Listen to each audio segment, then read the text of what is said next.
Kahit na ang kanyang baluti ay natatakpan pa rin ng dugo, si Tachibana ay puno na ngayon ng sigla at ganap na walang pinsala.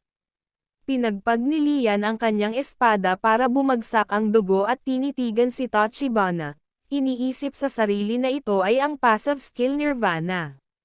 Kung ganoon, ayos lang na patayin siya muli, kahit na nasa panganib siya. Hindi nagpanik si Tachibana at nginisyan si Lian bago itinuro ang battle line ng Ming. Sumulyap si Lian at narinig ang isang malakas na sigaw. Isang unit ng kabalyero na may higit sa 200 lalaki mula sa mga espesyal na puwersa ng kanlurang hukbo na umani sa linya ng labanan ng Ming. Tumawa ng malakas si Tachibana.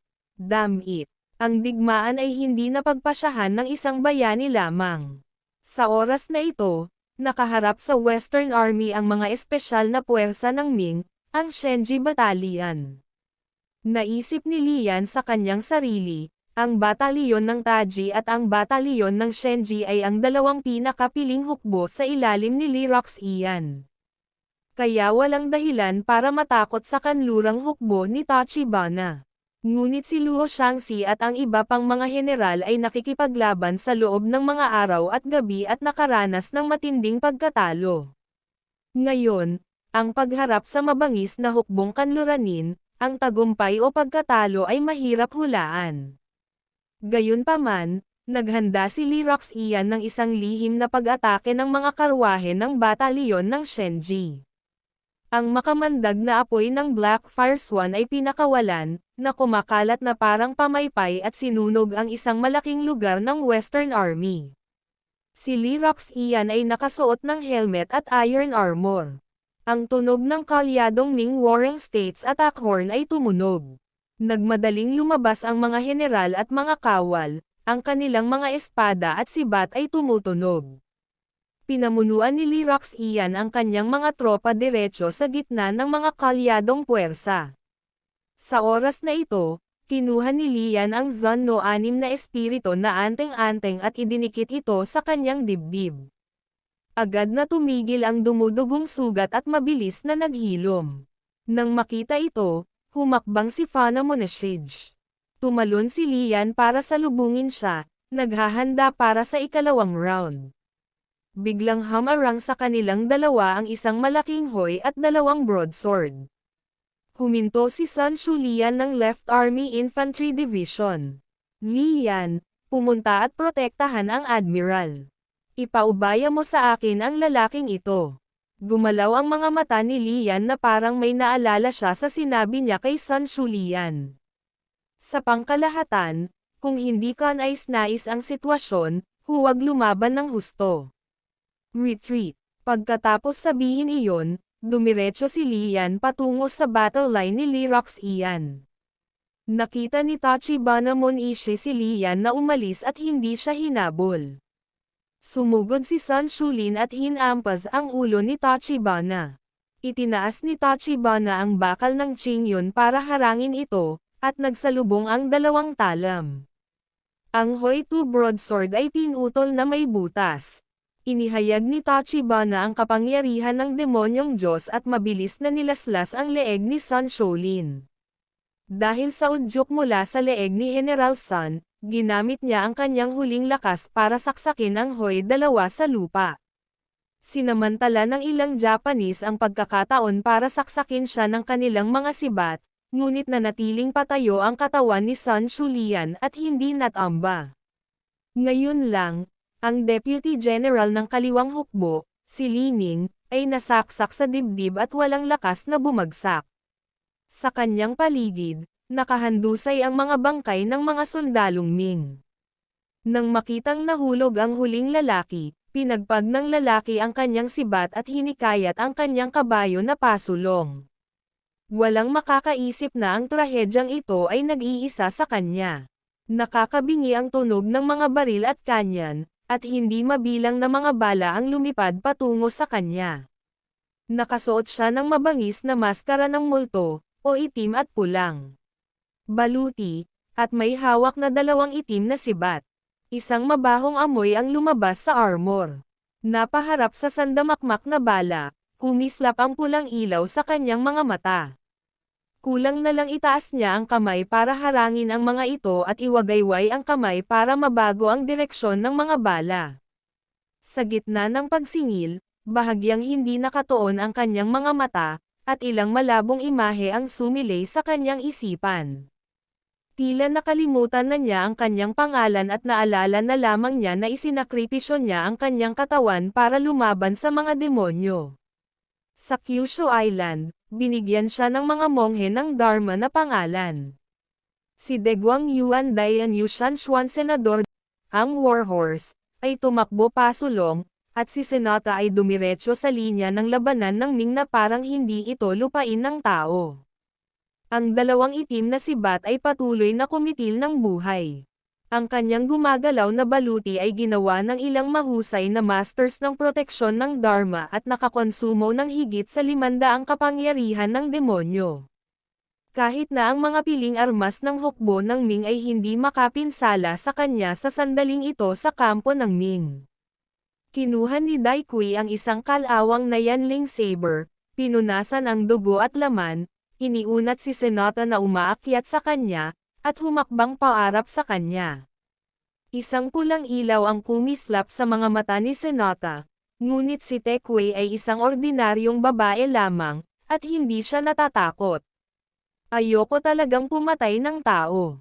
Sobrang walang kabuluhan. Bakit hindi nila maintindihan? Kung hindi natin pupuksain ang mga demonyo, kung gayon ang kapangyarihan ng mga demonyo ay ubos na. Ito ay isang sakuna na sisire sa bansa at sa mundo. Bahagyang tumalon si Kai Kui at umatake, na ginawang black and white ang color carton. Ang malaking katawan ni Senata, na nakabalot ng mabibigat na baluti, ay gamulong sa hangin, pinatumba ang mga sundalo at mga kabayo sa likuran niya. Hanggang sa makalipas ang ilang daang metro ay hindi na siya tumitingin sa malayo. Isang mahaba at malalim na kanal ang lumitaw sa lupa. Sinubukan ni Senata na tumayo, ngunit wala na siyang lakas. Nabasag ang gumagalaw na baluti, at wala na ang kanang braso niya. Tinapakan ni Kai Kui ang ulo ni Senata at tumingin sa kanya. "Ne-refresh ka ba pagkatapos magtapat? Kung hindi ka na-refresh, maaari kitang hayaang bumigkas ng isa pang tula." Malamig ang mga mata ni Tae Kui. "Tapos tatapusin ko na." Bumaba ang saber, at ang gumagalaw na baluti na gumamit ng 500 kapangyarihan ng demonyo ay dinurog na parang tofu. Naputol sa kalahati ang katawan ni Donata at ang rearguard. Nang buksan ni Tae Kui ang garapon ng alak para uminom, aksidente niyang nakita si Lian na tumakbo. Nagkatinginan ang dalawa. Bahagyang nanginginig si Lian, inisip sa sarili na siya ay baliw, at pagkatapos ay lumingon para hanapin si Lyrax Ian sa panig ng hapon. Ang itim na relic sa kamay ni Kuroda ay biglang nabasag. Tinitigan ito ni Kuroda at bamulong, sino ang babaeng iyon? Siya ba ay isang makapangyarihan, ligaw na Diyos na nagtatago ng kanyang pagkakakilanlan? Pagkatapos ay tumingin siya sa wasak at hateng larangan ng digmaan. Naisip ni Naida sa kanyang sarili na malayong matapos ang labanang ito. Nang madaling mapatay ni Tae Kui si Senada Ming, ang mga reinforcement ay nasa isang pagkapatas. Ang mga Hapones ay hindi nagtuon ng pansin sa pagkubkob at paglipol kay Lyrax Ian, ngunit sa halip ay itinoon ang mga elite na tropa ng iba't ibang angkan sa pagsalakay. Ang mga reinforcement ni Yang Yuan ay nasa panig ni Lyrax Ian. Pinangunahan ni Tachibana ang mga tropa sa pag-atake, umaasang sasamantalahin si Senada para pugutan siya ng ulo. Ngunit ang tagiliran ni Sang Yi ay dumiretso, na parang pana. Ang pangunahing puwersa ay gustong lumapit ngunit natagpuan ang kalsada na puno ng dugo, at magkabilang panig ay nagdusa ng mabibigat na casualty. Sa makatuwid, ang dalawang panig ay nahulog sa isang matagal na pagkapatas. Si Yang Yuan, na dapat ay nanatili sa gitna ngayon, ay pinangunahan din ang kanyang mga tropa sa labanan. Dumating din sina Sang Ying Chang at Yiwu. Medyo mapatla si Yiwu, at ang pinakamabangis na labanan ay nagaganap sa harap mismo ng kanyang mga mata.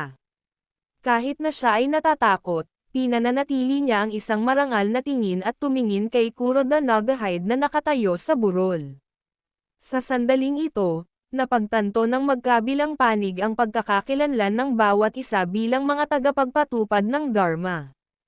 Naging seryoso ang maputlang mukha ni Junior Brother Yewu. Inilabas niya ang isang dakot ng lila at dilaw na anteng-anteng at sinabi sa batang si Yuan na handa na siya. Tinitigan ni Yewu si Kuroda, na nagmamasid sa larangan ng digmaan, at naisip sa kanyang sarili, ang Diyos ng Shinto, na kapag ang mga snipe at tulya ay naglalaban, ang mga mangingisda ay nakikinabang. Kaming mga magsasaka ay umaasa sa pambansang kapalaran ng Dragon at Tigre Chi para maghanap buhay, at naiintindihan ng lahat ang mga patakaran. Kung hindi mo ako hawakan, hindi kita hawakan. Huwag maglaro ng anumang mga trick. Sa panig ni Kuroda, ang kanyang alagad ay nagtanong, hindi ba tayo gagawa ng hakbang? Umiling si Kuroda. Bilang kahalili ng Shinto, mayroon akong ilang pangmatagalang magic technique sa aking mga kamay. Mga pamamaraan na maaaring gawing buhay na impyerno ang larangang ito sa isang iglap. Ang sandali na ang dalawang magkasalungat na hukbo ay magkaharap ang pinakaangkop na oras. Ngunit mayroong isang Diyos ng Celestial Master, si Dao, sa kabilang panig. Kung malayang ginagamit ng mga Diyos ng dalawang bansa ang kanilang mahika, kakainin nito ang malaking halaga ng pambansang kayamanan ng mga Diyos at demonyo. Dahil sa kasalukuyang sitwasyon sa bansa, talagang hindi maginhawa ang paggamit ng mahika ng malaya kapag ito ay gumagaling araw-araw. Maaari pa akong gumawa ng ilang maliliit na trick. Sa sandaling ito, tumangala si Yewu sa langit at nagtaka. Isang general ng Ming na nakikipaglaban ang biglang yumanig sa langit at lupa, at itinapon siya ng kanyang kabayo at sinaksak hanggang sa mamatay ng Wei Army sa malapit. Palihim na isinumpa ni Yewu ang mangkukulam ng Wei dahil sa hindi pagsunod sa mga patakaran at paggamit ng mahika ng demonyo para sirain ang kabayo ng Ming. Pagkatapos ay nag-react din siya, dahilan upang unti-unting gumaling ang mga sugat ng mga sundalong Ming. Naningkit ang mga mata ni Kuroda. Gumagamit ng healing magic sa Ming ng napakahusay. Kaya ko rin naman. Biglang naputol ang pag-iisip ni Kuroda dahil sa sigaw ng Purple Jade na kamay. Nakita ko lang si Sang Yi na hawak ang Dragon Slayer Spear, natatakpan ng mga sugat ang katawan, nawala ang kaliwang binti mula sa tuhod pababa, ngunit patuloy pa rin sa pag-charge patungo kay Kuroda. Ang kanyang matangkad at duguan na figure ay tumusok sa wave formation na parang matalim na espada. Sa sandaling ito, ang tiyan ni Handa Tadakatsu ay dumudugo ng husto mula sa kanyang sugat. Nahulog ang dati niyang kabayo.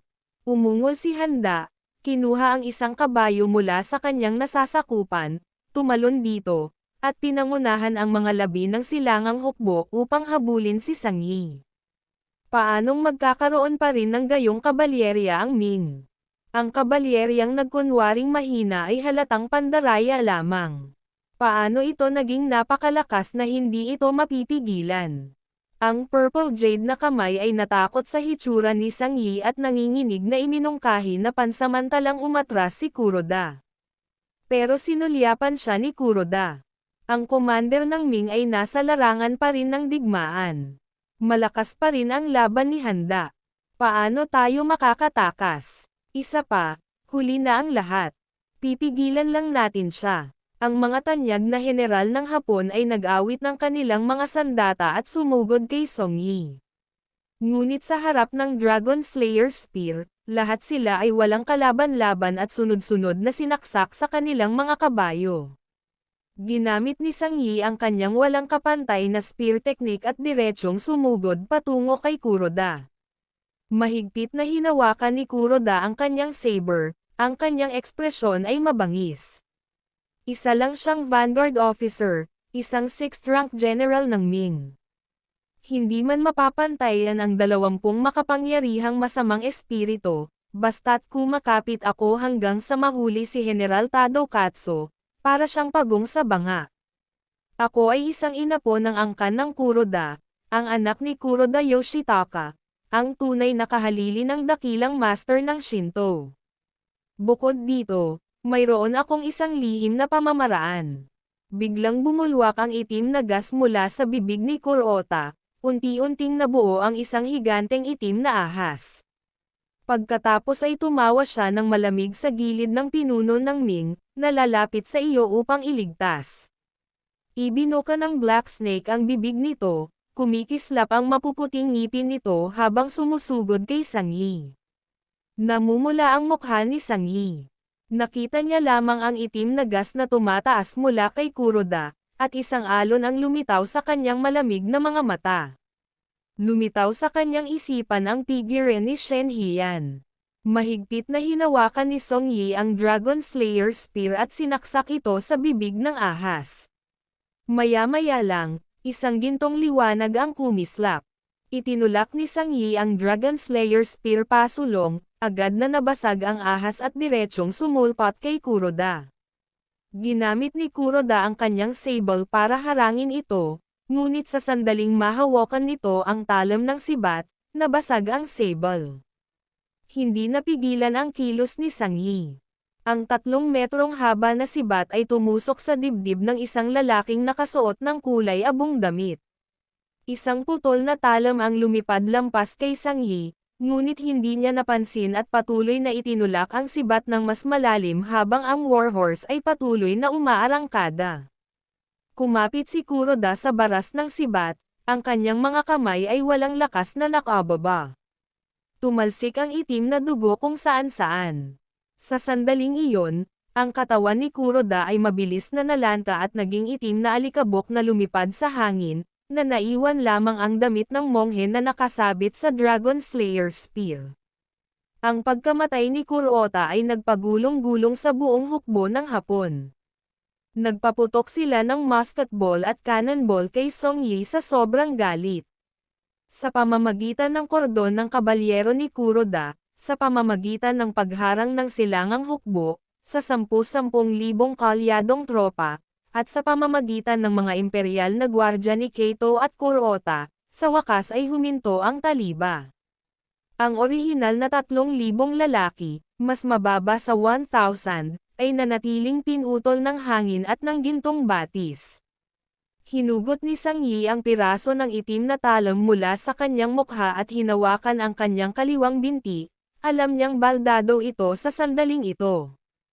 Ang kanyang katawan ay natatakpan ng mga sugat ng espada, at ang mga sugat mula sa pakikipaglaban sa demonyo ay muling nabuksan, na nagpapakita ng kanyang tadyang at sternum. Buong lakas niyang ibinato ang dulo ng sibat sa lupa hanggang sa huminto sa kampo ng mga reinforcement ng Ming. Tumayo si Yang Yuan sa tabi ni Sang Yingchang. Biglang sumulpot ang isang sundalong Hapones na tila patay na at sinugod si Yang Yuan. Mahigpit na hinawakan ni Yang Yuan ang kanyang espada, at ang anino ng isang kulay abong oso ay lumitaw sa kanyang likuran. Matapos suntukin ang Wei na sundalo, parami ng parami ang mga Wei zombie na tumayo, may hawak na mga saber at umaarangkada. Biglang umihip ang malakas na hangin, at lumipad kung saan-saan ang matatalas na itim na balahibo. Tumalsik ang dugo sa mga sundalong Hapones. Juicy Tudo, sa ilalim ng utos ni Lian, ang commander ng Liao Dongjin, ay nagbigay pugay sa makalangit na sugon ng mga naglalakad. Ngayon ang isang bahagi ng mga pakpak ni Tudo ay itim, at ang kabilang panig ay ginto, bulalas ni Yiwo, matanda. Sang, tingnan mo kung ano ang nasa kamay ng babaeng demonyong iyon. Tumangala si Sang Yingchang at nakitang ito ay isang imperial na utos. Hawak ni Tudo ang gininto ang utos sa kanyang kamay, at lumipad ito sa himpapawid, na naglalabas ng makinang na liwanag. Ang estado ng Dragon Tiger Chi ng Juicy Tudo ay pinahusay, at siya ay nasa perpektong kalagayan. Ang pagsusuri ay 10 kapital. Tandaan na ang mga ligaw na Diyos ay pinaliguan sa dragon na Tiger Chi ng dakilang Ming. Matapos matanggap ang opisyal na utos ng imperial, ganap niyang iwaksi ang kanyang pagkakakilanlan bilang isang demonyo. Pagbalik kay Sang Yi, tumakbo si Honda Tadokatsu at isang pulang-pula na damit lang ang nakita sa lupa. Namutla ang mabangis na pulang mukha na iyon. Hindi niya inaasahan na papatayin si Kuroda. Nang makitang lumitaw si Handa, tumalikod si Sang Yi sa kanyang kabayo para harapin siya. Ang sibat ng Dragon Slayer ay nakipagsagupaan sa asol na flame sword, at ang katawan ni Song Yi, na puno ng mga sugat, ay nanginginig ng marahas at nagdure ng dugo. Ang sibat ng Dragon Slayer ay nagpakawala ng malungkot na sigaw at dumulas sa kanyang kamay. Sinamantala ng Honda ang pagkakataon at inihagis ang asol na espadang apoy diretso sa ulo ni Sang Yi. Biglang lumipad ang isang maputlang asol na liwanag ng espada, at ang asol na liwanag ng espada ay dumaan at pinatay ang asol na espadang apoy. Itinaas ni Honda ang kanyang sibat para harangin ang berdeng kailaliman at saka tumalikod para saksakin muli si Sang Yi. Biglang, isang malakas na dagandong ang tumunog, at ang kabayo ni Handa ay nanginag, at ang sibat ay nalihis at halos tumama sa ulo ni Sang Yi. Habang siya ay nahulog mula sa kabayo, tumangala si Handa upang makita kung saan nanggaling ang dagandong at nakita si Tachibana Munashige na tumatakbo patungo sa kanya, at sa likod ng ulo ng baka, si Chimera, siya ay umindayog ng isang higanteng pulang gintong kamao. Tumalikod si Tachibana at umiwas, ngunit inatake pa rin siya ng pabigla-bigla, tulad ng isang Diyos na nakikipaglaban sa langit. Matapos palakasin ng Dragon Tiger Chi, ang Oxhead na si Chimera ay na-upgrade ng higit sa 10 antas, at si Tachibana ay hindi nakaligtas sa suntok at maaari lamang umasa sa kanyang bilis upang patuloy na umiwas. Habang umiiwas si Tachibana, sumimangot si Lian mula sa gilid. Hawak ang asol na apoy na espada at hinahampas ang kanyang ulo. Nagmamadaling hinugot ni Tachibana ang kanyang samurai sword para harangin. Pagkatapos lamang ng ilang palitan, ang espada sa kanyang kamay ay pinutol ng asol na apoy na espada. Hindi niya nakayanan dahil kanina pa siya nahuli. Ninakaw ng bastard na ito ang aking asol na flame sword, at ngayon ay isang ordinaryong samurai sword ang hindi makakapantay dito. Nang makita si Tachibana na pinilit sa isang hindi magandang posisyon, si Honda ay tumalikod at bumaba sa kanyang kabayo. Hawak ang asol na apoy na espada, ang dulo ng sibat ay nanginginig, at nakatutok ng diretso kay Lian. Sinamantala ang sandali na hindi handa si Lian, diretsyong tinulak ni Handa, natamba ang asol na apoy na espada mula sa kamay ni Lian at sa kamay ni Tachibana. Sinamantala ni Lian ang pagkakataong malapitan si Handa, ang kanyang kanang kamay ay namumuo ng kamao na may 2 daliri na naka-extend at ang kanyang gitnang daliri ay nakatutok sa mga mata ni Honda. 8 trigram ng palad, golden finger ink, at plum. Nagulat si Honda at nagmamadaling itinaas ang kanyang armored sleeve para matakpan ang kanyang mga mata at harangin ang suntok. Nabigo ang pagkilos, at pinaikot ni Lian ang kanyang kabayo at hinawakan ang sibat na nakatikip ng dragon na nakaipit sa lupa. Ang kanyang mga mata ay nahulog sa pulang bandila sa baras ng sibat. Pagkatapos ay tiningnan niya ang impormasyon mula sa system. Nang makitang hawak ni Lian ang sibat, pinahinto ni na Honda at Tachibana ang kanilang mga kabayo at tumingin sa kanya. Inihagis ni Lian ang sibat ng Dragon Slayer patungo kay Sang Yi. Iyan ay isang magandang item. Pahiramin ko muna sandali. Mabigat ang talukap ng mata ni Sang Yi. Ngunit tumingin pa rin siya kay Lian at nginisyan. Ang sibat na ito ay talagang angkop para sa iyo. Kunin mo na. Tumawa ng malakas si Lian, naglabas ng bote ng porselana, at ibinuhos ang pulang-pula na likido sa dulo ng sibat. Ang pagpuksa sa dugo ng Diyos, kapag inilapat sa malamig na mga sandata, ay masisira ang ilan sa kapangyarihan ng tagapag-alaga na demonyong Diyos. Iniusog ni Lian ang kanyang sibat, pinaalis ang mga paparating na palaso. Pagkatapos ay sumigaw siya, "Kay Mira, linawin mo ang daan para sa akin." Hinawakan ni Lian ang kanyang sibat at dumiretso sa Honda. Pagkatapos ang asol na tibak ng apoy at ang sibat ng Dragon Slayer, tulad ng dalawang dragon, ay nagsalubong sa isa't isa at nagkagat-kagat. Paulit-ulit na nagbanggaan ang dalawang sibat, at lumipad kung saan-saan. Mahigpit na hinawakan ni Lian ang baras ng sibat at hinarang ang tulak mula sa asol na apoy na espada. Ang dulo ng sibat ng Dragon Slayer ay dumulas sa baras ng sibat ni Honda at nakatutok sa kanyang palso. Sa sandaling iyon, ang asol na Flame Sword ay tumusok pasulong at pinaalis ang sibat ng Dragon Slayer, na naging dahilan upang mabaigo si Lian. Si Tachibana Moneshige ay sumali rin sa labanan, at ang tatlong kabayo ay bumuo ng isang parihaba. Habang nakikipaglaban sila sa probang match na ito, nakahanap si Lian ng isang mapanganib na palatandaan tungkol sa espesyal na estado ng Honda. Ang lakas ng labanan ng Akaboshi Armor ay tila hindi apektado ng lason. Karaniwan, kahit gaano kalakas, kung ang kanilang lalamunan o puso ay nabutas, sila ay mamamatay lamang. Ngunit ang Akaboshi Armor ng Honda ay hindi lamang isang 50 point na pagtaas sa sigla kundi isang kompletong armor na walang mga bahid.